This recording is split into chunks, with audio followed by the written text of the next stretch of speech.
Statement ಕೊಟ್ಟರು sir. ನನಗೆ ಸಿದ್ದರಾಮಯ್ಯನವ್ರನ್ನ ಬೆಂಬಲಿಸದೆ option ಇಲ್ಲ, ನೋ ಅದರ್ ಆಪ್ಷನ್. ನನಗೆ ಅದೆಲ್ಲ ವಿಚಾರ ಗೊತ್ತಿಲ್ಲ. ನನಗೆ ಇವತ್ತೊಂದು ದಿವಸ ಒಟ್ಟು ಇಷ್ಟೇ ಹೇಳ್ತೀನಿ, ಎಲ್ಲರೂ ಕೂಡ ಒಕ್ಕಟ್ಟಿದ್ದಾರೆ ಕಾಂಗ್ರೆಸ್ ಪಕ್ಷದಲ್ಲಿ. ಹೈಕಮಾಂಡ್ ಇದೆ.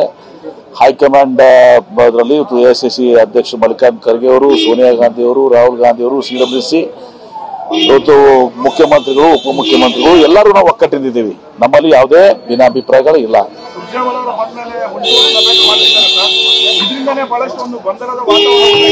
ನೋಡಿ, ಬಂದು ಶಾಸಕರ ಏನೇನು ಸಮಸ್ಯೆಗಳಿದಾವೆ, ಅನುದಾನ ಸಮಸ್ಯೆ ಇರ್ಬೋದು, ಮತ್ತೊಂದು ಇರ್ಬೋದು, ಕೆಲಸಗಳಿರ್ಬೋದು, ಅದರ ಜನರಲ್ ಆಗಿ ದಿವಸ AICC ಜನರಲ್ ಸೆಕ್ರೆಟರಿ ಇವತ್ತು ಯಾರೇ ಇರಲಿ, ಇವತ್ತು ಹಿಂದೆನೂ ಆಗಲಿ ಇವತ್ತು ಆಗಲಿ, ನಮ್ಮ ಪಕ್ಷನಾಗಿರಲಿ ಬೇರೆ ಪಕ್ಷನಾಗಿದ್ರು ಕೂಡ ಅದು ಬಂದವ್ರನ್ನ ಭೇಟಿಯಾಗಿ ಚರ್ಚೆ ಮಾಡುವಂತ ಸಾಮಾನ್ಯ. ಅದು ಸರ್, ಇನ್ನೊಂದು ಧಾರವಾಡ ASP ಸ್ವಯಂ ಒಂದು ನಿವೃತ್ತಿನ ತಗೊಳ್ಳೋದಕ್ಕೆ ಸರ್ಕಾರಕ್ಕೆಲ್ಲ ಲೆಟರ್ ಮಾಡಿದ್ದಾರೆ. ಬಟ್ ಅದನ್ನ ಅಕ್ಸೆಪ್ಟ್ ಮಾಡಕ್ಕೆ ನಾವು ಹೊರಟಿದೆ ಸರ್ಕಾರ.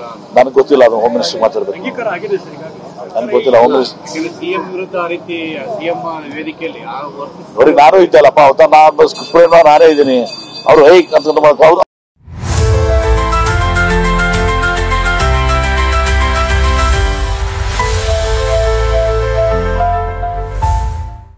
ಅವ್ರು ಹೋಗಿದ್ದು ಹೊಡೆಯಕ್ಕೆ ಹೋಗಿದಾರೆ ಅಂತ ತಪ್ಪದು. ನಾನೇ ಯಾವತ್ತೊಂದು ದಿವಸ ಹೋಗಿ ಅಲ್ಲಿ ಹೋದ ಪಕ್ಕ ಯಾವತ್ತೊಂದು ದಿವಸ. Not Foxconn, China. I have read. I have not confirmed, and without confirming, I should not talk anything about this one because we have a non-disclosure agreement with them. So I have read it in paper, like you, that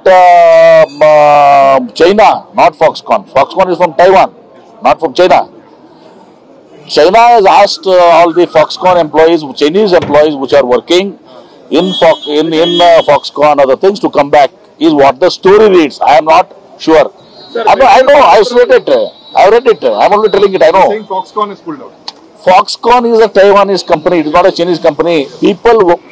Lot of people working in this Foxconn company is a contract manufacturing firm. Yes, sir.